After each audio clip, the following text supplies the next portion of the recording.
right, let's get started. We are really excited.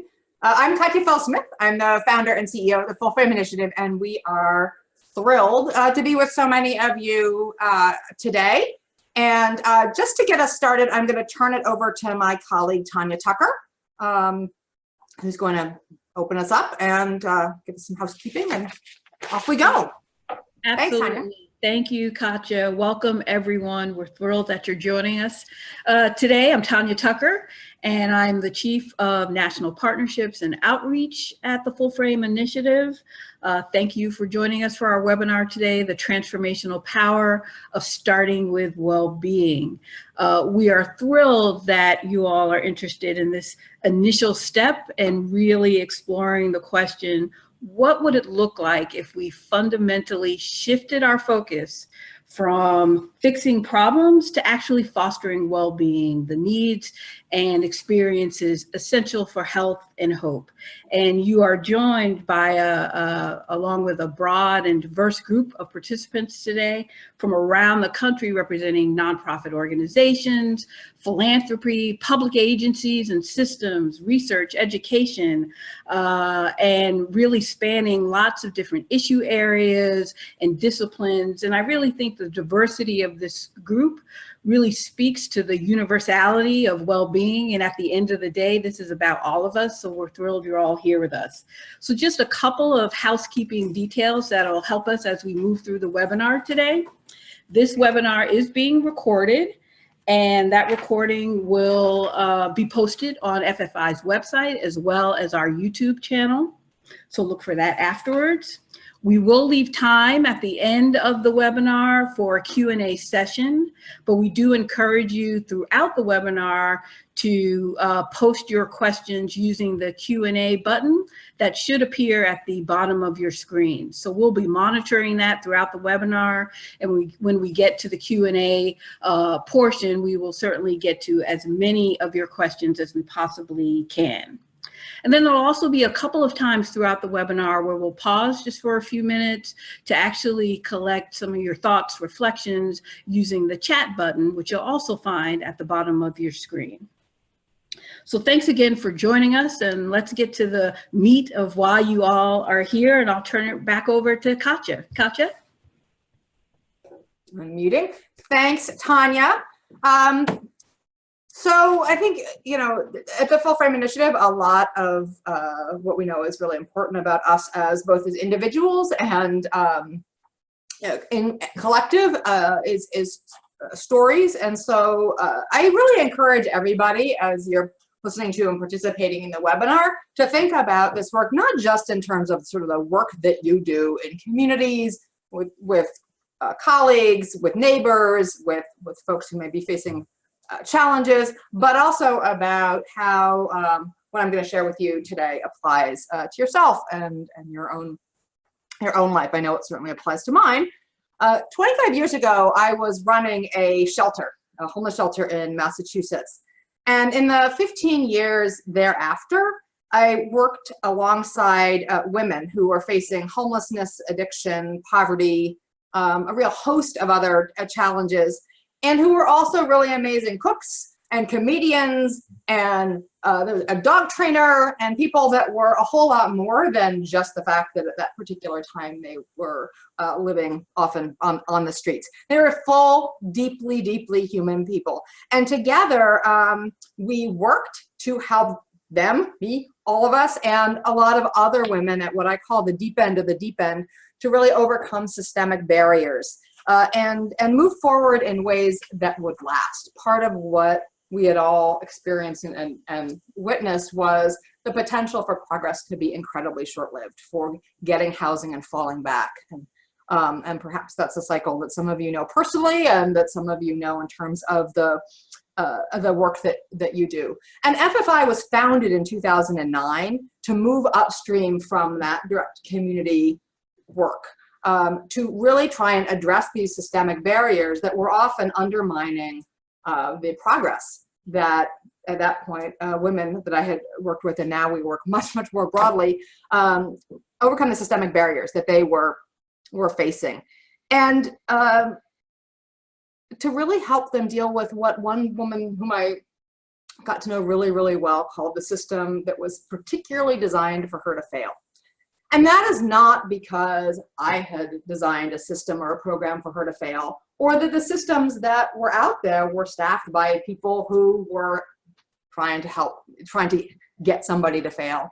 But I really have come to realize how the assumptions that are baked into our system are that people probably aren't going to be able to make it. And what Tanya opened us up with is this question: what would it mean if we actually had not just our public systems and our programs, but our communities and our society really set up in a way that was not based on the assumption that there are a whole lot of people that just aren't going to make it? So the Full Frame Initiative is a social change organization, and we partner with really pioneering organizations and systems and communities across the country to fundamentally shift our focus from short-lived fixes to fostering well-being. And we're going to talk throughout this webinar by how we've come to understand, we and our partners and communities have come to really understand and operationalize well-being. And so we're really excited as we move into our 10th anniversary to really be able to sort of mark this by sharing with you a lot of what we and our partners have learned in this first decade, and then to invite you and many others to join with us as we move the work forward in the years to come.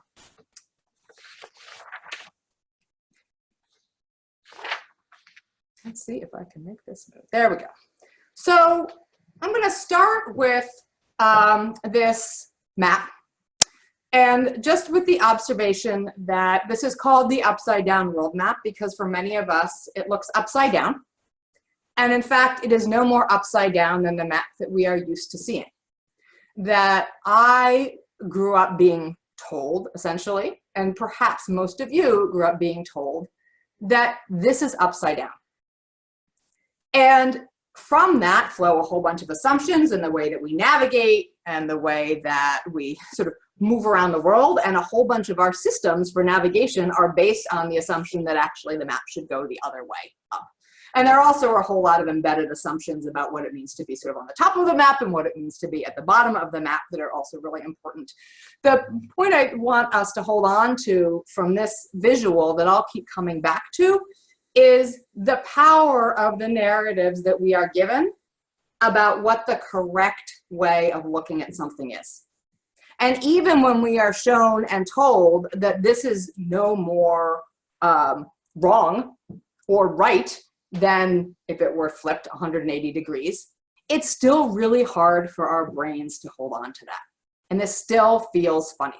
And even if we stared at it for long enough as individuals to know that this still feels funny, we would find ourselves in a world where our GPS wouldn't work very well. And we would have to turn everything upside down, and we would have to screen lock all of our phones and have them upside down all the time, and the planes would get messed up, and all sorts of things would happen because the infrastructure isn't there to support this other way of viewing the world.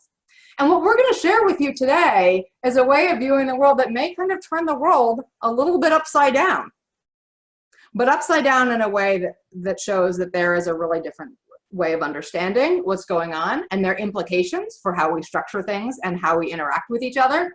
But they're implications that have amazing and unbelievable potential for really addressing some pretty entrenched challenges in our country around cycles of poverty and violence and trauma and oppression. So I want to start with a story, and it's a real story. And stories are really important because this is about us and it's about all of us. So Lupe Serrano, who's a real heroine in the anti-violence world, what her quote says to me is that we can have impact on a problem through programs. But if we really want to have impact on people, we may need to start in a different place. And so let's talk about Marcus. Marcus's school recorded him absent 28 out of the last 30-something days of school. And that brought him onto the radar screen of the St. Louis City Family Court, which is a partner of the Full Frame Initiative for Truancy. I'm not going to try and convince you that 28 days out of school is the upside down map and is fine. 28 days out of 30-something days of school is not going to help you graduate. And he was actually on the verge of being expelled, and there was a whole lot of other things going on. Marcus is a kid of color with a single mom who is struggling to make ends meet. No one in his family that we know of had graduated from high school. There are a whole lot of risk factors that have been shown to be, that sort of put a neon sign in a way above Marcus's head. But this is a kid that we need to focus on to help him see education as a pathway forward. And in fact, that seems particularly important because we know also all the risk factors are there for Marcus to end up in the juvenile justice system as well. And from that system into the adult justice system. And so we can try and interact with Marcus in a way that does show him a way forward through the educational system. But the stats on that even, you know, there's some bright spots. But we can also begin to wonder, sort of, is anything else really possible when this starts to happen? Like, how do we move upstream, or how do we think differently about this? And what I want to point out is that most of what we often see when we see Marcus in a situation like this is what we need Marcus to do differently, what we need Marcus to think differently, what we need Marcus to hear differently. And what I'd like to suggest is that actually the thinking, the hearing, the doing differently started with the court and showed up via the court officer. Because instead of starting out with what was wrong with Marcus or what happened to Marcus, etc., this is a court officer who started out with what mattered to Marcus. And you know what mattered to Marcus? What mattered to Marcus was education. You may say, how is that possible? He's missed 28 of the last 30 days of school. Look, wait. What mattered to Marcus was education and family. And neither of which you would know from connecting the dots based on the normal kinds of dots that we connect. But here's what was really going on for Marcus. Something had happened in Marcus's community that had made his, showed it was more dangerous. It had become more dangerous. And Marcus had also gone to high schools, you know, graduated from middle school and gone to high school. But he had a younger sister who was not in high school. And those of you who have teenagers know that high school buses come before middle school and grammar school buses. And Marcus got on his bus before his little sister. But because there was something going on in his neighborhood, it had stopped feeling safe for his little sister to wait for the bus alone. And so here is what was happening, is that Marcus was waiting for the bus with his little sister, putting his little sister on the bus, and more days than not, walking quite a distance to school. But he was getting there after homeroom, so he was marked absence. But he actually was going to school, and talk about a kid motivated to go to school. But he cared about school, and he also deeply cared about his sister. And the response of the system to Marcus and this framing of a kid who cares about education and school was not then to say, you know what, Marcus, we need to talk to you about how your sister has to fend for herself, or why it's your mother's responsibility. I'm sorry that she has to leave for work so early that she can't put your little sister on the bus. She needs to find another job. Right? Because that might be another way of addressing this. The response of the system, because they were starting out what mattered to Marcus, and they were starting with what we would call a well-being orientation, was to recognize that there's so much working in this story, and there's one little piece that's not working. And so the response was for the juvenile officer who was working with Marcus to work with the mom to find a neighbor, a trusted neighbor. And now in the morning, Marcus takes his little sister to the neighbor, and he gets on his own bus, and the neighbor puts the little sister on the bus. And that's what it means to start with people, and that's what it means to start with possibilities. And in this particular case, there was no additional program needed. What was needed was a solution to a problem that wasn't apparent, because we have all been taught, because of risk factors and other things, there's very specific things that certain things mean.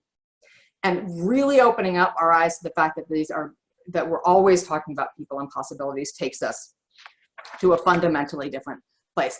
This is not about one deputy juvenile officer being nice or going out. This is about a system. Right? That deputy juvenile officer is now part of a system that is shifting its whole culture and its assumptions about kids and families and communities.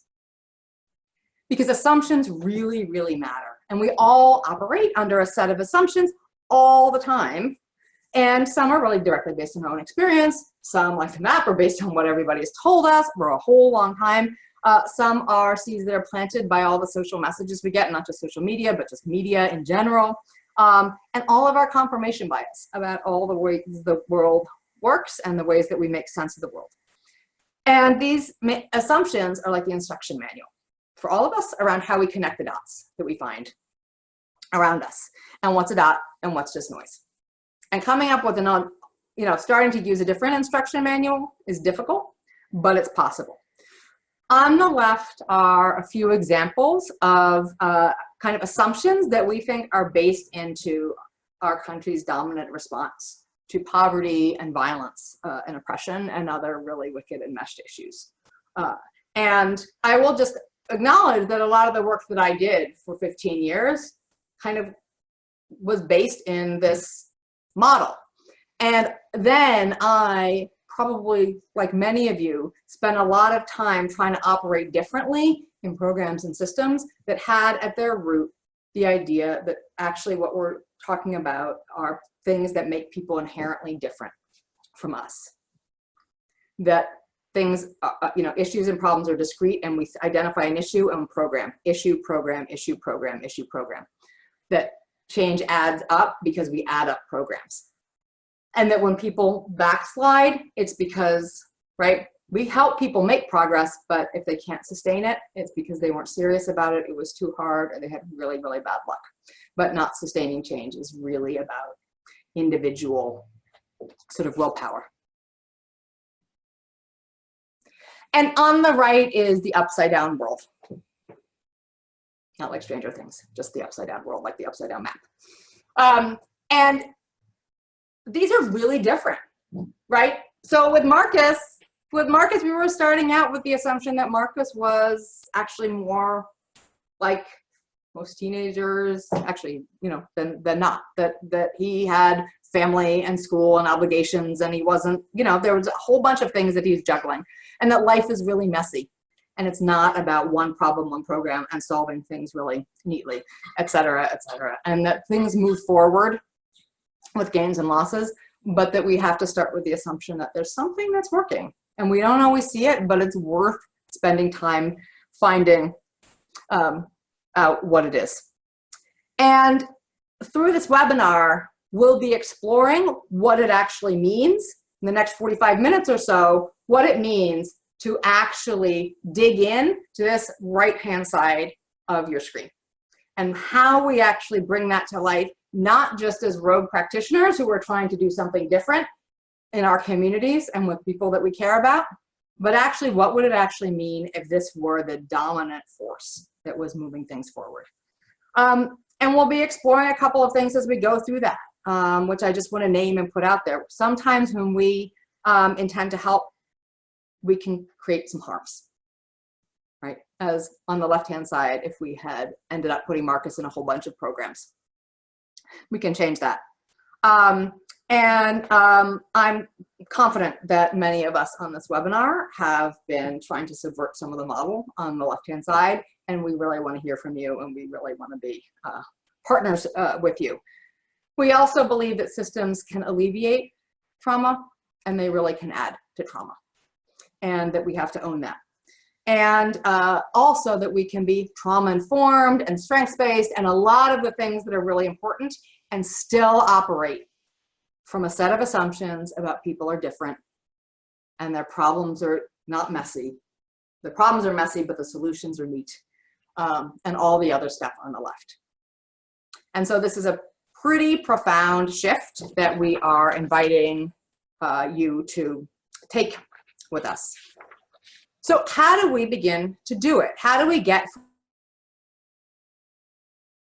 from these dominant narratives and assumptions and all the biases that are baked into our society to that right-hand side? The outcome for Marcus is different because, not because he did something different, remember, but because the court officer was operating from a different set of assumptions. So that's the our up here, all of us, not us, them, but all of us operating from a different set of assumptions, and being really aware of the need to counteract the dominant narrative that is driving how our brains connect the dot, that instruction manual around how we connect the dot. And we do this, our summary of how we create this shift. We do it by recognizing the universal drive that we all have for what we call well-being as a starting place. It's as defined here, it's the set of needs and experiences that are essential and balanced and combination to weather challenges and the tough stuff, and to build resilience and to have health and hope. It is a precursor. It is a foundational element for health and hope. And we need to recognize that, and we need to legitimize that these are universal drivers for all of us. All of the our, all of the us. And then we need to build on it. And it's pretty powerful and pretty amazing when we start to do that. And I'm going to be sharing with you towards the end of the webinar what some of our partners are showing is really possible when we do that. How we make Marcus's story more of the norm and less of the exception. So to move us, so we're going to talk about what these needs and experiences are that are essential for health and hope. But I want to start out with this idea of in combination and balance. Making change is really hard for all of us. And yet, to talk about a map that needs to be turned upside down, we are all told that making change is the hard part and sustaining change should be like steady state. And that's that willpower thing.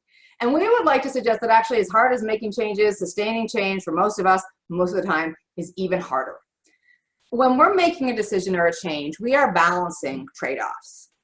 What's it going to cost me? What's it going to get me? Which of these options is better? Sometimes we're really aware of it. And sometimes it's just sort of our reptile brain is calculating these things. And we're kind of asking ourselves, is it worth it to me? Not is it worth, my little reptile brain is not asking myself, is it worth it to Tanya? My reptile brain is saying, is it worth it to Katya? And Tanya is asking herself on some level, is it worth it to Tanya?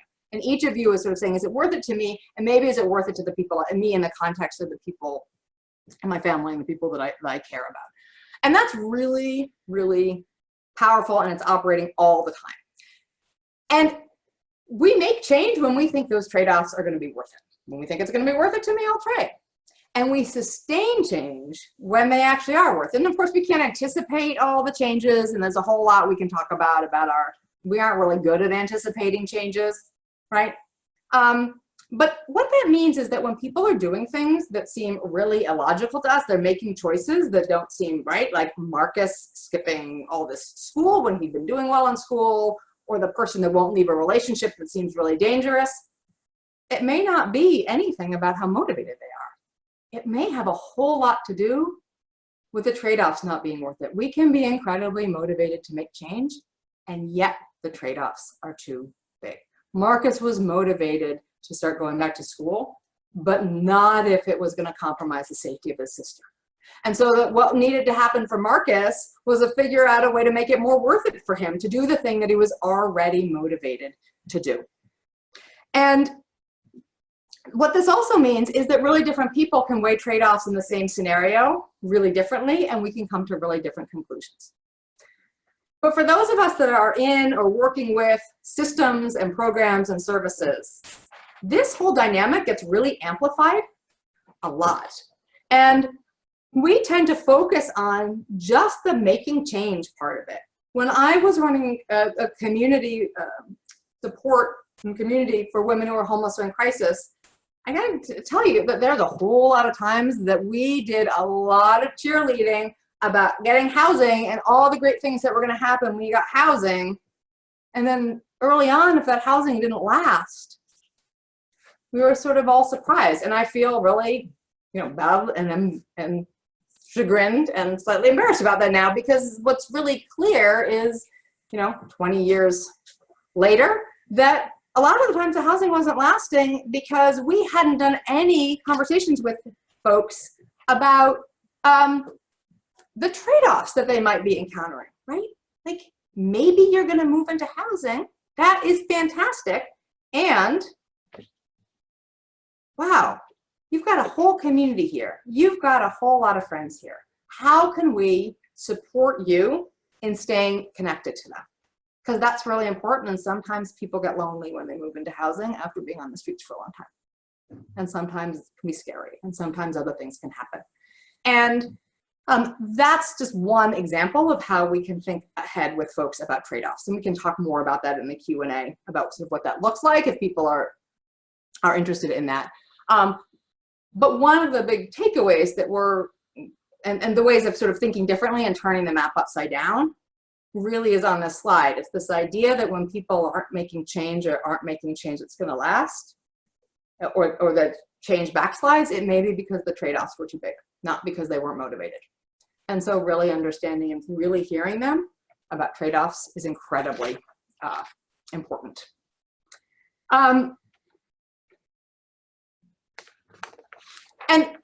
a quick note about when we identify trade-offs. So what we've also come to realize is that actually we tell each other about trade-offs all the time. And if you're running a community organization or a program or a system, people are probably telling you about trade-offs all the time, right? Here's the reason I can't leave my partner even though I don't like that I'm getting hurt. Here are the reasons I can't go to school. Here are the reasons I whatever, right? And when we hear trade-offs, there are a whole bunch of things we can do, right? We can sort of ignore them, pretend we didn't hear them. We can panic because it's getting in the way. We can deny that they're there. We can argue with somebody about their importance. We can tell somebody they won't matter, like we could have said to Marcus, you know, that really is your mom's problem. That's your mom's job to get your little sister on the bus, instead of recognizing that this is a family who's managing to make it work by having different people in the family think about getting little sister on the bus, right? We could change the subject. We're really good at that. Like, oh, I'm not quite sure what to do about that, so I'm going to keep focused on the housing or the school or the whatever it is, the change that I want you to make. We can get silly and we can explain how we can't possibly understand how somebody could come to the conclusion that that's a good idea. Like, how do you think it's a good idea to miss school? How do you think it's a good idea to stay in that relationship, right? We can kind of forget about it. We might encourage people to subvert the rules. None of those are recommended strategies, actually, for when we identify trade-offs with people. But I think sometimes that's a lot of what we do. Maybe not you. I will have known, but for me, some of the time, it's what I used to do. And so that's sort of the ostrich, potentially, with its head in the sand. So if we want to be as beautiful as this ostrich on the left, the thing we can do when we identify trade-offs is to, first of all, just be really aware that they're probably there, and to actually try and check our understanding about the trade-offs with some curiosity. And the third bullet for me is the most important, is to be prepared to change our mind. Because a lot of times what I think we can do is we can weaponize when someone tells us about a trade-off, right? Somebody explains to us why they can't make a change, and then we come back at them with all the reasons why that's not legitimate. Or we come back at them with all the reasons why that doesn't matter as much as the other change. And I'm not saying we shouldn't, you know, have engaging conversations with folks. But what was really important in Marcus's case was that there was a deputy juvenile officer who was really prepared for there to be a rational reason why it didn't make sense for Marcus to go to school that was really important for Marcus, and there was a missing piece of information. And that it was actually more important for the deputy juvenile officer to be educated about what was going on in Marcus's life than it was important for Marcus to be educated about the importance of education. Because it turned out that Marcus knew all about the importance of education. And there's a whole bunch of things we can do. Like in Marcus's case, we added something, right? Sometimes you need to take something away. Sometimes it's just talking about it a little bit ahead of time, almost like it's helpful to know about side effects ahead of time, right? And then this last one, which is really a space that FFI sits in, which we're going to talk a little bit more about later on, which is shifting structures that force trade-offs. Because a lot of times the trade-offs that systems and we are actually expecting that come along with the change that people are making are systemic, right? You may have to take to use your housing voucher, you may have to take the first housing that is available that passes inspection, even if that means moving your kid to a different school and requiring 3 buses to get to work and a whole bunch of other things that's going to be unsustainable in the long term, right? And that's an example of a system forcing an unsustainable trade-off that's not just about an individual act of willpower. So to sort of wrap up the trade-offs piece of things, we put a couple of questions up here. There are a whole bunch more where these came from. But we're going to take about 3 or 4 minutes just for each of you to sit with these questions and to think about yourself and your own work. If you're sort of on this webinar with a professional hat on, or you are just thinking about, just curious about this material in the context of the rest of your life, we invite you to think about what I've just shared with you, and maybe through the lens of these questions, and then use the chat box to share any observations, ahas, certainly pushback if you have pushback, and questions that it raises for you.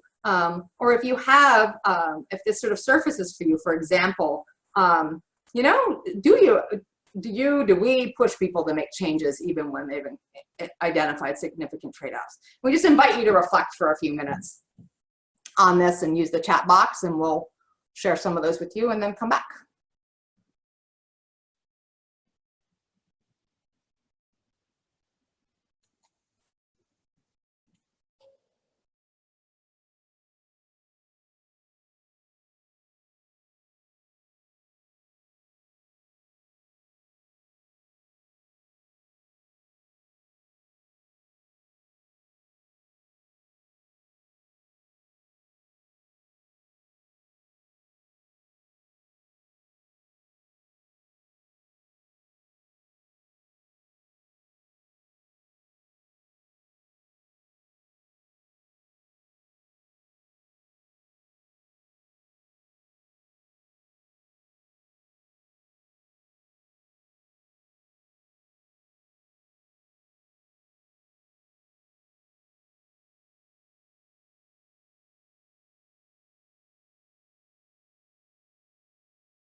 So we're getting some really awesome thoughts and reflections for folks, and I think that they're mostly available to everybody who's on here, so thank you. And Matt, don't think you have to stop chatting just because I'm gonna keep going. But it seems like this is a concept that resonates with folks, and the folks that are really focused on how do we start with what's important to people may find that they are pushing, you know, trade-offs less, which I think can be absolutely the case. And yet what we also find in our work is that for all of us, having help thinking about the trade-offs and what's worth it can just be useful.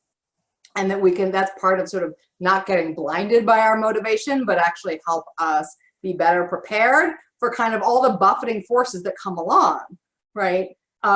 So when I was running a community organization, we were working with women and we didn't force them to take housing, but many of them were motivated. And when we helped them get housing, if we hadn't done thinking and work with them about, and I don't mean this in a transactional way, right? But if none of us have thought about, this could be really lonely.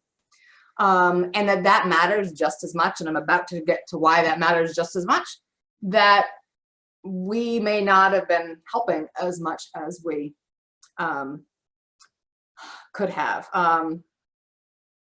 Yeah, so they're just great comments here. I think that the trade-offs, language dignifying people and their thoughtfulness, I'll just say that we have, I agree completely with that. And what's been really powerful in systems is how it does help people feel heard and seen, and somehow shifts all of our mindsets, because it's also just a human word.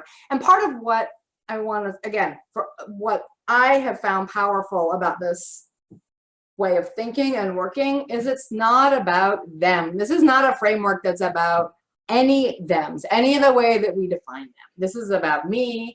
This is about all the people at FFI. This is about all our partners. This is about everybody on the webinar and everybody that we work with, and the stuff that's harder for a whole lot of folks in our society to have access to than others. So I'm going to keep us moving, but keep the chat going. Going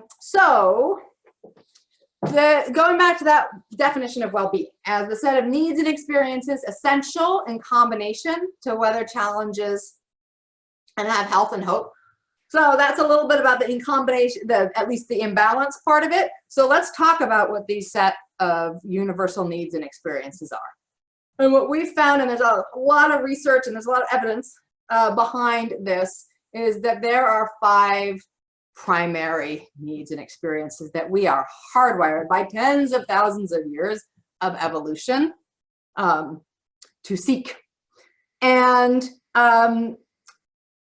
so as much as this framework and what I'm sharing with you is drawn from amazing practice in communities and on the ground, it hopefully is going to resonate with your human experience as well. So we're going to do a very quick tour of these drivers. Let me just say, as we do this, the definitions are different from kind of the colloquial definitions of safety, of stability. So pay a little attention to the definitions. And also note that everything we're talking about has an internal dimension and an external dimension that are in a constant interplay, right? So, and you'll hear me talk about that, but these are about context. And these needs and drivers are not hierarchical. That's why there's an X there. You'll probably figured that out. So with all due respect to Maslow, we don't sort of, our mastery doesn't come after we've met all our other needs. And that we will give up a lot of basic needs in order to be socially connected somewhat, right? And that's really the imbalance piece, that we all seek to have these things in some sort of balance moving forward, and that these are absolutely essential for our having some level of health, and certainly for hope. And when we talk about, so these are universal drivers, but how we access them and our access to them is really individually experienced, both because we're individual people, but also there are a whole lot of factors in our society that make access to these drivers a lot easier for some people than others, right? So folks of color often face much reduced access to well-being. Age matters, sexual orientation matters, gender matters, disability matters. A whole bunch of factors really fold into an identity. All the different ways we identify matter in terms of our access to well-being, and not just sort of that sense of perceived access, which makes it sound like that's different from real access. The way that these are such deep drivers that how we perceive these, our access to these domains becomes part of the reality. These 2 other points about meaning matters, I think is really important, and I want you to think about as we go through this, that the same thing, getting housing, can meet really different well-being needs for different people. And I'll use an example of that as we go through. And that one of the really powerful things about starting out with the assumption that we're all share this drive for well-being is that it also means that we all are doing something. Everybody is doing something and has something that helps them meet their needs for well-being. And once we start to understand how somebody's meeting their need for well-being, whether that is, and in different domains, it opens up the whole possibility that things that we think are deeply harmful may be the best way that somebody has found to meet their need for well-being. And we're asking them to give up something really precious. And I'll circle back to that at the end. So let me give you the flyby tour And we love to talk about this more with any and all of you. So social connectedness is the degree to which we have and we perceive, I'm reading you the technical definitions, right? The sufficient number and diversity of relationships that allow us to give and receive information, emotional support, and material aid that create a sense of belonging and value and foster growth. So what that basically means is we need to have folks in our life who depend on us and whom we depend on. We also need to feel part of places and spaces and identities that are bigger than ourselves. And this is so hardwired that if you have any doubts about it, ask yourself about all the conclusions you draw about people based on a bumper sticker. A thing that's this big, right, tells you whether somebody is part of your tribe or not. The sports team shirt that somebody's wearing may make you trust them more. If you're a Red Sox fan far away from home, you will trust Red Sox fans, people wearing those t-shirts more, and your middle brain is doing that. In terms of those of us working in systems and services, to recognize that our hunt for oxytocin and some of these other sort of deep biological mechanisms is really, really strong, and we deny it to other people at our own peril. I often say social services are no match for tens of thousands of years of evolution. And the question that I invite us all to think about and ask is not just who can you depend on when somebody comes in, or is there anybody you can crash with for the night or whatever, but it's really important that we understand who depends on you. Because that was the really key question for Marcus. He wasn't a bad kid who was skipping school. He was a kid who was doing the best he could to take care of a littler person who depended on him. And that's a really powerful reframe for all of us when we're seeing people as just needing help. Stability we're not hardwired for long-term economic stability and 5 years of housing stability. We are hardwired for things to be kind of the same tomorrow and next week as they are today. And we do that in part by putting little anchors in place. So think about if you have a little habit. Maybe you're somebody who can't leave the house in the morning unless you've made your bed, and you feel off all day if you don't. Maybe that's not you, but you have to change into jeans when you come home from work, otherwise you just can't function. Something, you have to have your coffee in the morning or your whatever, right? These are little habits we have that are daily or weekly that help us mark time, and we feel really off when we don't have them. And that is how we find stability in time. And we also mark familiarity with place, right? So that is, if you're a little baby, we might carry around our blankie or our binky or our stuffy. Maybe if you're 40, you're still carrying around a blankie or a binky or stuffy, but maybe you're carrying around, instead of that, you're carrying around your clean canteen water bottle that you always have to have with you, or whatever it is, and you feel off if you don't have it. So those are really key to our sense of stability, and also a larger sense that a really small thing is not going to cause everything to fall apart. And so I invite us all to think about, for instance, when we're supporting people and making transitions, do we pay any attention to their anchors? When we are moving kids from one into foster care or from one foster care placement to another, do we help them take with them their anchors? Do we help that new foster family understand that the one predictable thing in this kid's life is that he gets to have that he has a Pepsi for breakfast every morning? And help the new foster parent understand it may not be that way forever, but that is literally, for that kid, that is the one thing he's been able to count on, and he's going to get really dysregulated if he doesn't have it, and it's not about a soda. These are really powerful small things that, because these are such deep biological urges, not for Pepsi, but for the anchor and for these other things, that we really, really struggle when they're taken away. So safety. Many of us are in the safety field, child welfare, domestic violence, which is a good thing because we're all hardwired for safety, but not at the expense of everything else.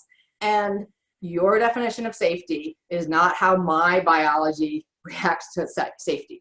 I personally, and you personally, are going to have a fight or flight or freeze response, a cortisol response based on our personal history, our community history, all the lessons that we've been taught about whether or not who we are as a person, whether core parts of my identity are exposing me to greater danger. So it's not just am I in danger, but does my race put me at higher danger, right? If I'm a trauma survivor, being back in a situation that reminds me that trauma is going to invoke a lack of safety response. And that is physical danger and emotional danger. And safety is about a sense of people and places and systems. And safety is not just about discomfort. Our reaction to our need to feel safe is about truly feeling that we are, there's a sense of danger or impending harm. So high five, you can high five yourself, but it's better if you high five somebody else, like in this picture, right? So mastery, and I'm giving you this not just about sort of single chemical reactions, but for those of you like me who are biology geeks, it can be helpful. That mastery I think of as kind of the dopamine domain in part, that our sense of mastery comes from our ability to influence our environment, right? Our future, what's going to happen to us, what's happening around us, and our relationships. And that isn't just about a sense of self-efficacy, although self-efficacy is part of it. It means that we have to be in a somewhat receptive environment. We can't influence something if it's not influenceable. And we learn these lessons. It also means it's not about a sense of complete control, and it's not about can we do it perfectly. And if anybody can recall learning to ride a bike, the first time you were able to do it and not crash, or you didn't need training wheels, or a parent or a sibling or somebody holding on to the back of your seat, you probably got a dopamine rush, and it didn't mean you were ready for the Tour de France. But it meant that you had worked at something that you weren't able to do, and you made progress, and there was some correlation between your efforts and your outcomes. So we often, like as people, we often confuse mastery with accomplishing something, but it actually has to be something that matters to me. And it may matter to me in part because it gets recognized by other people. And for folks living in poverty, the sense that if good things happen, that's chance, and if bad things happen, it's because of something that I did, is really, really profound and pervasive. Folks that are wealthy often have the reverse of that. If something bad happens, that was bad luck. And if something good happens, it's because I made that happen.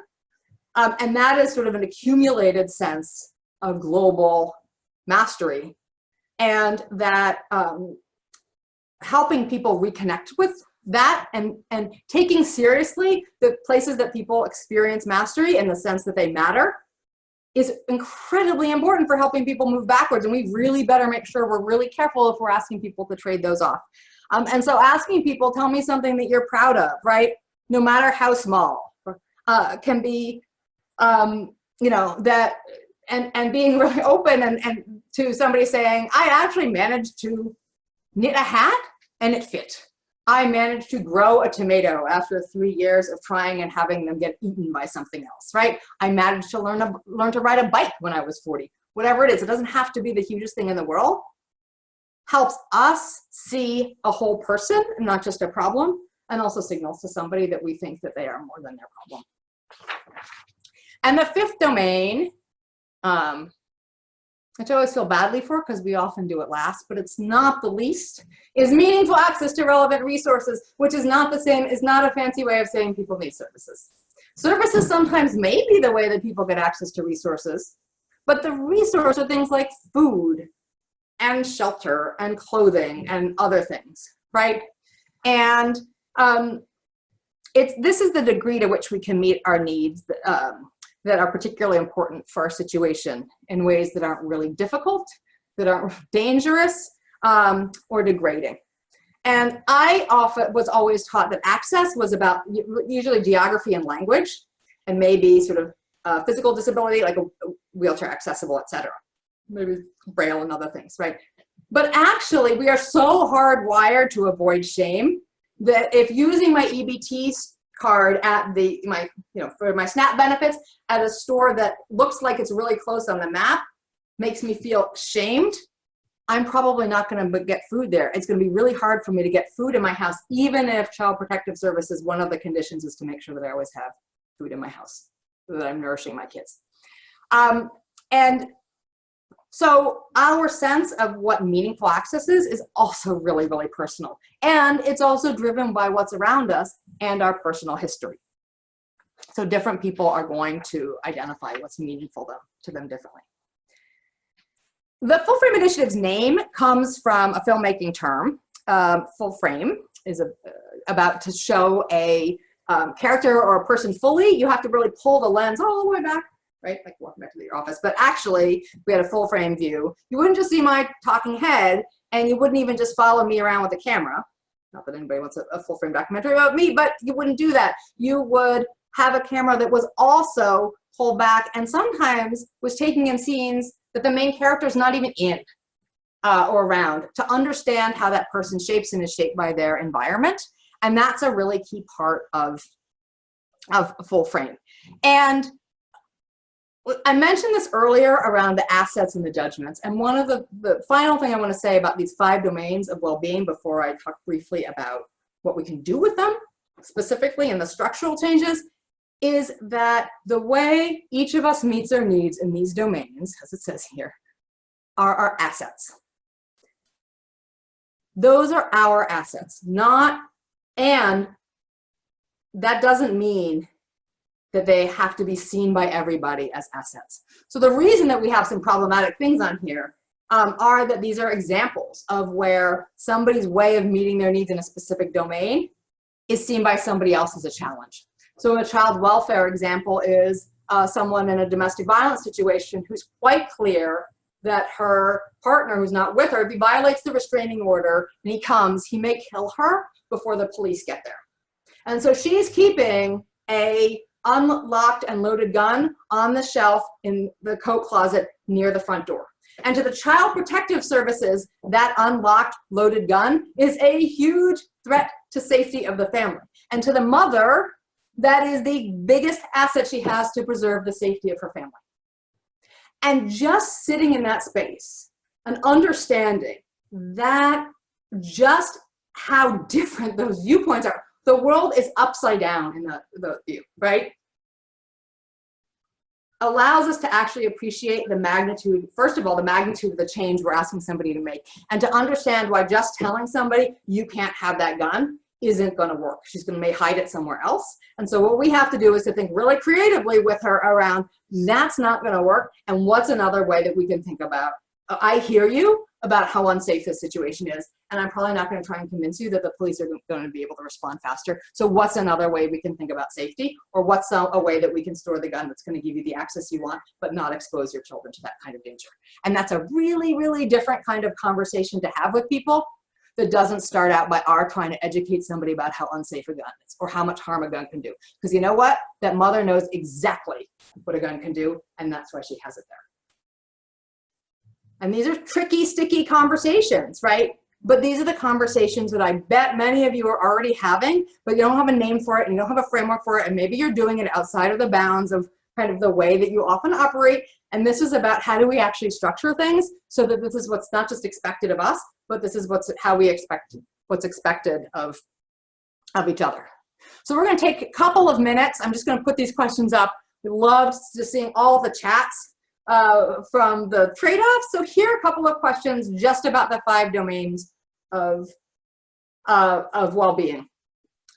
Again, lots more where they came from. But these questions, like the trade-off questions, may also be really good thought-provoking ones to bring back to a staff meeting and talk about. Right? So we're just going to give you a couple minutes to sort of chew on these, and then we are going to move into the final part, which is what I call the so what.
So there's some great comments coming in about extractive policies and oppressive policies that prevent people from building wealth, and about the cliff effect that people encounter, which is, thank you all for the great lead into the next part. And this is a topic that we would love to be digging into with those of you that are interested in the weeks and months to come. So I've talked a lot about this in terms of kind of practice. And, you know, I just want to put out there, why does it really matter? Or in other words, how is this different from treating each other with dignity and respect? Which I would argue is better than treating people without dignity and respect, but it's different. And that's in addition to. So here's why this matters. And here's why this is about people and systems and narratives and not just programs. So we can think about barriers, right, that our programs are trying to help people overcome and our interventions are trying to overcome as walls, right? And some people, and particularly folks that are part of the definition of being marginalized, right, is that you are inherently, you face more barriers and more problems to overcome. And you may live in communities where these problems are concentrated. And our response to these barriers, to these problems, to these walls, are programs and interventions. I have started them, perhaps you have started them. Let me go on the record and say that I and the Full Frame Initiative believe in community-oriented and community partnering programs and interventions. Absolutely. And here's what I've learned is that that's only 50%, and we keep pouring all of our attention into that. So our programs are like the trampolines on the left, right? And so when there is a barrier, we invite people to jump on the trampoline, and we are often evaluated by who has the springiest trampoline and who has the cheapest trampoline, given the amount of spring, right? It's just like sort of Amazon ratings or things, right? Who has the best program? And so we vault people over the wall. And, you know, these are disproportionately folks that are poor, folks of color, folks that face multiple challenges, because those are the folks that are primarily the folks that end up on, you know, on the side of the wall. And maybe we're doing some work to get the wall down, but most, $1.3 trillion in this country every year goes into trying to vault people over the walls. And I have never been vaulted over a wall where I couldn't see the other side, but our illustrator suggests, as do we, that it is uncomfortable and one could get hurt, especially if there's not a mat on the other side. And you don't know what's going to be there because it's a wall, not a window, right? And so, boy, if we all think about the amount of trust that people are putting in us when we say, come jump on my trampoline, it's going to help you get over the wall, and, you know, and we're going to tell you what's on that other side, even if you can't see it, and it's going to be great. And so we bounce people over the wall, and they get kind of hurt in the process, right? But they're on the other side of the wall, right? And so maybe there's another barrier, and we're going to try and bounce them over that. And that's the additive thinking. And that's what I have come to realize is the problem, is there's a whole other structural thing. Just like somebody built this wall,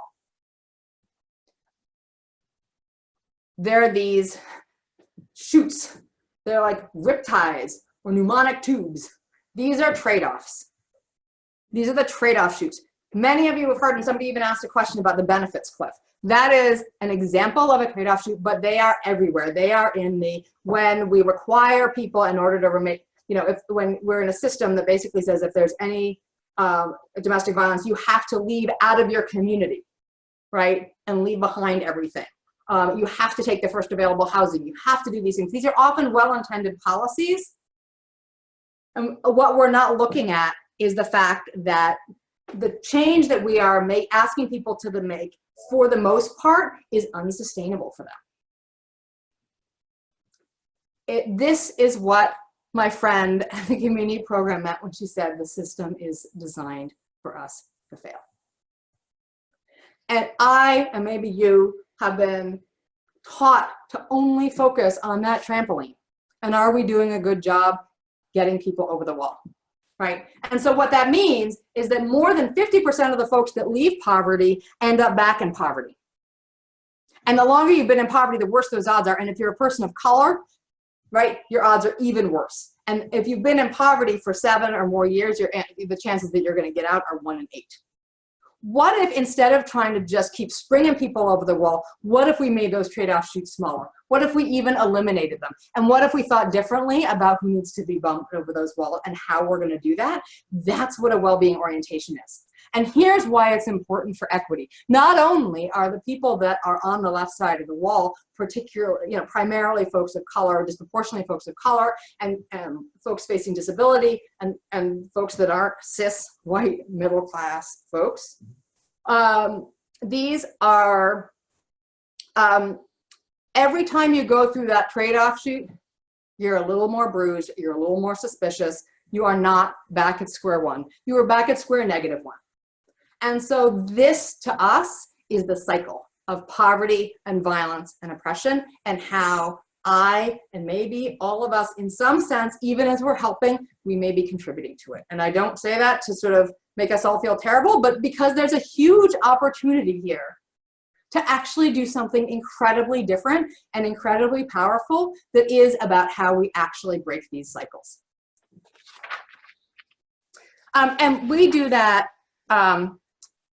by starting with well-being. There is I'm not a sailor, but I love this saying, that you can't change the direction of the wind, but you can adjust your sails. And what if we start thinking about people's inherent drive for well-being as the wind? And what if we set up our systems and our communities to actually tap into people's innate drive for well-being, which is what many of us do with our families without thinking about it, and what we do with ourselves. We try and arrange things so that they meet our needs for and tap into our inherent drive for well-being. But there's something about how we've set up our systems, because we don't believe that everybody is driven by these same things, that doesn't tap into this drive for well-being. But that's what Marcus's deputy juvenile officer was doing when he helped Marcus make that change, right? And doing this requires a lot of change, not just in that frontline practice, but to get that frontline practice for Marcus meant there had to be a wholesale change in culture and assumptions in that court system. It takes a lot of sort of cultivation and maintenance, but to move from that first slide to the left-hand side to the right-hand side, right? And that means changing practices, and that requires also, and does lead to changes in structures and policy that are going to be part of what holds the solutions in place. Everything, we've seen it manifest in change ways of thinking about assessment and co-assessment and assessing situations with people and designing plans with people, and not having service plans that, in doing service plans, thinking ahead of time about trade-offs and a whole bunch of other things that become structured in and expectation. And when we do this, what we find is that we end up with systems and services and communities that ground our work and our interaction in people and problems, and about what is about all of us, and also leads to better outcomes. And it's not about starting a new program. We may need some new programs, but it gets us out of this knee jerk every time I identify a need. What I need is a program.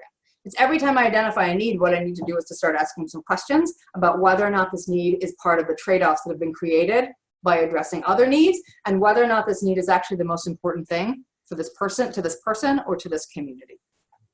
I'm gonna move through some of these. And so we're happy to talk about these more in the Q&A that we're about to move into. But increasing access to well-being, there are 2 states that we have many partners at the system and nonprofit level that we're really excited about. In Massachusetts, this work has been integrated into well-being orientation, has been part of almost a $350 million rebidding of the sexual and domestic violence services in our state. And I think we have some of our partners on the phone. There are a number of nonprofits that are really working to be some first movers into this space, to really understand and around how this, and to work with survivors through a well-being orientation, not just a safety at all costs orientation. There's a new pilot of how does a well-being orientation help multiple state agencies come together around housing instability and violence and other challenges, and actually have a shared language across very, very different systems. And nonprofits across the state really starting to think about trade-offs and talk specifically about trade-offs. And in Missouri, our partners are the juvenile justice system and the child welfare system and the courts in St. Louis City and County, who are demonstrating the power of understanding trade-offs and starting with a well-being orientation and supporting lasting change, not just in the lives of kids like Marcus, but also in the lives of kids that have broken the law and show up in court. And how do we have case dispositions that don't force their families to make unsustainable trade-offs in order to get a kid to counseling or in order to meet the terms of probation or whatever it is. It also means thinking really differently about what it means when kids have to be in foster care or reunited, and what changes we're actually asking families to make in the child welfare system, whether or not they're retaining custody of their kids. And it changes. Here are just some examples from the juvenile justice system in Missouri. It improves outcomes. This isn't just about being nicer to people. It does improve outcomes, but it also isn't just about the outcomes, right? So having a well-being orientation in the juvenile justice system, which is what all the treatment plans are now based on, these 5 domains of well-being, it turns out improves law-abiding behavior. So if you focus on well-being, you get more law-abiding behavior. If you just focus on law-abiding behavior, you may not get more law-abiding behavior.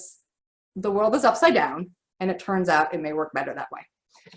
So before I turn it over to Tanya for some Q&A and other pieces, I want to just suggest that there are some first steps that everybody can take. We shared with you a whole bunch of questions that may be worth your chewing on with colleagues and neighbors and friends. And then there's some other first steps, right? Just for all of us signaling that we see people as more than just the thing that brought them to our attention. We are more than perpetrators, survivors, foster kids. The professional pattern trap is the training that we all get on that says, these are the risk factors, and when I see these things, when I see a dirty house, it means this is what's going on in it if I'm a child welfare worker. If I see this kid missing 28 days out of 30 days of school, this is what it means. The more we have been in our fields, the more our pattern thinking sets in, and the less likely we are to pick up on all the things and ask the questions that tell us what is in this situation that's an asset I should build on. And many of you in your comments have talked about just being aware of where our participation can challenge trade-offs. And the final piece is making sure we aren't just automatically adding programs. I hope that we've, people often ask me, so who could be against well-being? And that's a little hard for me to answer because I'm a little biased. I actually believe that I don't know who could be against well-being, but it turns out that nobody's against it until we really dig in and start realizing how much of our society is set up with the belief that actually we don't all deserve well-being, and that we aren't all for well-being for everyone, and that even those of us that are trying to act in ways that is about recognizing people's inherent drive for well-being, whether or not you're using that language, may be operating in systems and spaces that aren't set up that way. And so claiming that everybody should have equitable access to well-being is a really, really revolutionary act. And if you are part of, and if you are interested in joining us in creating spaces and places and systems and communities that are actually oriented around people's innate drive for well-being, we invite you to join us, to take some of those first steps, and Tanya's going to share with you some other ways of being part of this with us. Tanya, turn it over to you. Yes, thank you. So before I get to what's on this slide and some specific ways you can join us in moving ahead, I want to get to some really good questions that are coming through. So I want to make sure we have time to get to those. So first question I will throw out to you, Katja, is what have you found is the biggest challenge to bringing a well-being framework to your work, your organization, your community? What have we seen as some of the challenges to this approach? Well, I think one of them is that we've all been trained that what we need to believe that what we need is a training.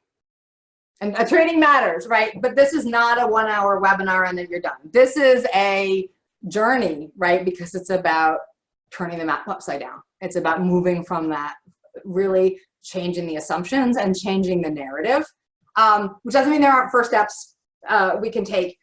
I also think that one of the biggest challenges is the fact that many of us maybe on this webinar and certainly in our society, have basically viewed these problems as truly intractable. Because let's face it, yeah, maybe it's moved up a point and down a point, but basically the poverty rate in this country hasn't moved for decades. In fact, there are people that are deeper and deeper in poverty, and the poverty is more entrenched in the inequities are growing, right? And there are these problems that we keep trying to come at in different ways, maybe because we're starting with the same set of assumptions, I would argue. But I believe that one of the biggest challenges we face is people believing that this is possible, those first movers believing it's possible. And what we found in the first 10 years is demonstrating that it is possible and that there are ways of approaching systems change, not just individual change, but sort of systems change that actually work. And then it's the sort of sticking with it, right? And movement building. And we find a movement building approach is really, really helpful. But I think, I think the biggest challenge is all of our belief about whether change is really possible and whether people can change and whether systems can change. Mm-hmm. And we just have to own that and get over it. Yeah. So another question around, where do agencies start? So our agency is already practicing some very similar strategies without the language or the framework. So how would you suggest diving into this approach? Well, there are a couple things, and I'm not going to steal your thunder. So Tanya, I know you're going to share a couple of next steps in a minute, but I would also encourage people to go back to those check engine slides. And I think we're going to be just sending out some ticklers and reminders to folks on the webinar in the next couple of weeks with some other questions to bring into your work and really wrestle with. And you can even go back to that first set of slides. We'll be posting these as part of the recording of the webinar. The ones that have the assumptions, and starting to look at, sort of even your mission statement. Are we talking about people as more, the people that were set up to serve, as more alike or more different? Are we, right, where are all the little places that we aren't actually looking at people in the full frame of our lives? And I think just starting to create not a lot of space, but sort of thinking about trade-offs and start using some of the language of trade-offs can be really, really powerful. And then you see where some of that goes. And Tanya, do you want to talk about what some of the other opportunities are? Absolutely. So, we're hoping that through this webinar, you came to it because you were already curious about this approach. So we're hoping that now you're even more curious and the wheels are spinning and you've got even more questions and thoughts and ideas. So we'll be following up this webinar with a couple of what we're calling stakeholder meetings. So think sort of less full presentation and really an opportunity for more conversation, discussion, to really delve into some ideas and questions. We want to hear from you, what you're thinking about what this could mean, bringing it to your work. After you left this webinar, what questions did you have? Did you share it with a colleague, and what questions did that, bring up for them? So I think just an opportunity in a sort of smaller group setting to really dive in a little more around these concepts and sort of the meaning. So save the date. We're looking at May 23rd and May 28th. And we'll get out invites to those meetings and hope you'll be able to join one of them.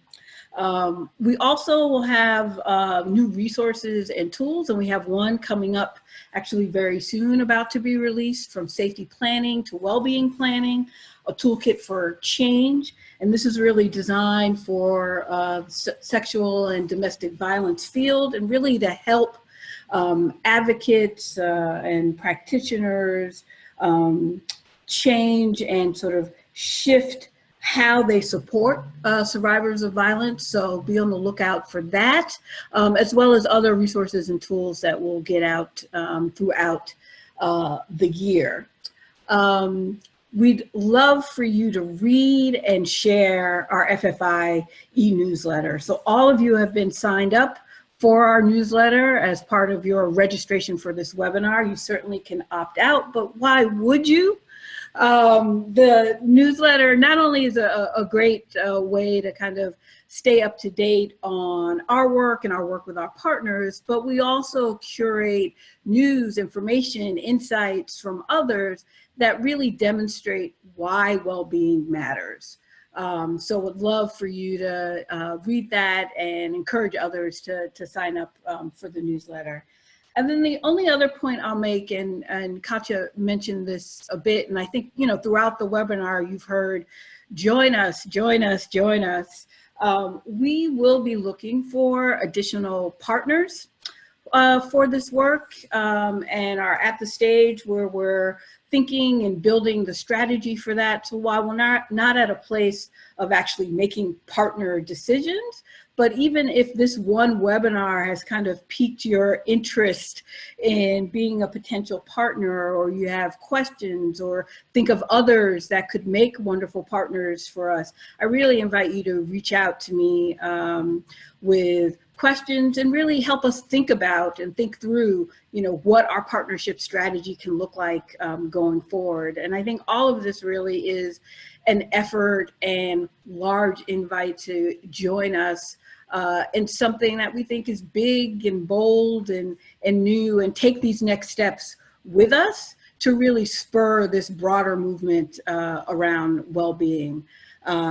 So those are some kind of near-term ways to join us and engage with us, our partners, and other like-minded folks. Lots more to come, but certainly hope that you'll continue to engage with us and be with us on this journey.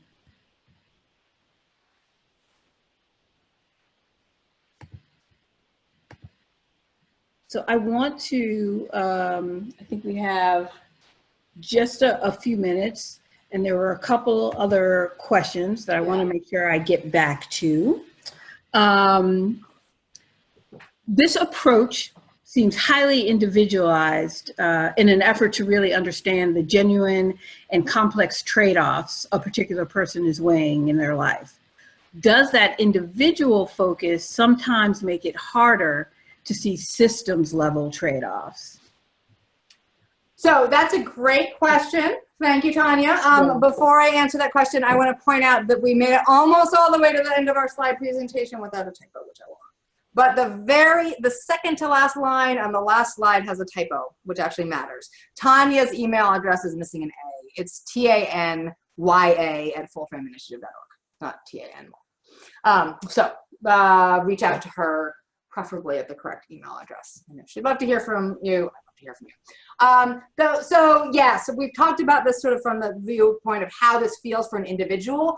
I would argue, and going back to that sort of drawing of the wall and the trade-off sheet, for us organizationally, unless we're looking at those systemic trade-offs, right, some of which are things like the cliff effect that people are aware of is sort of one of them, but we can look at housing policies, right, around what the requirements for housing policies. We can look at the requirements for domestic violence survivors. We can look at a whole bunch of other policies and systems, or even in programs, through a trade-offs lens. We have an exercise that we have developed in partnership with partners that really gets different stakeholder views, because what it also turns out is that what may work really well for advancing social connectedness for kids in foster care, so that, right, may create a whole set of trade-offs for the workforce, which doesn't mean you don't do it, but talking to the workforce about they're going to have to travel more, or it's going to change their hours, or whatever, is all part of thinking about trade-offs,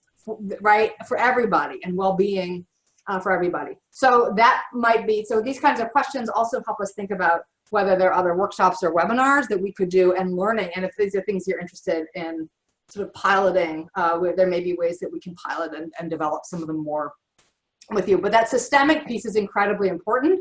And what we found is that if there's not systemic understanding of how systemic trade-offs play out in very individual ways, it's not nearly as effective to just talk about individual trade-offs. So for example, I gave in the courts, if the courts, as are starting to happen in St. Louis, are taking into account what the trade-offs of compliance with a court order are, right, for somebody, you know, who's on probation, right, and they figure out a way to keep the conditions but not have it force unsustainable trade-offs for someone, that is an overall structural piece that says we need to be thinking about what we call equitable case disposition, not equal, right? The same sentence or case disposition could have completely different impact on very different people depending on how many resources they have to bring to bear. And so we can't, that shouldn't be how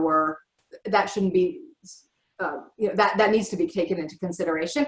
That's a big structural thing.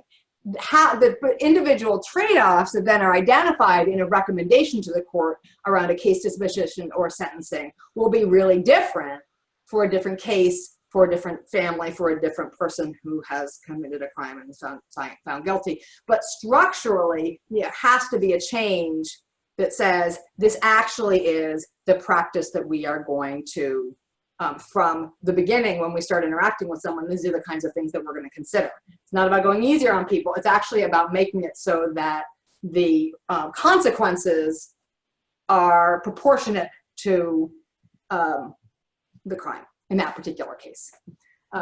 So that's sort of a quick example and of really, it's a really, really good question that we would love to talk about more. The other question I'll just address that I saw come up, Tanya, was about time. That this is really individualized, it will take a lot more time. That is a really common and understandable concern.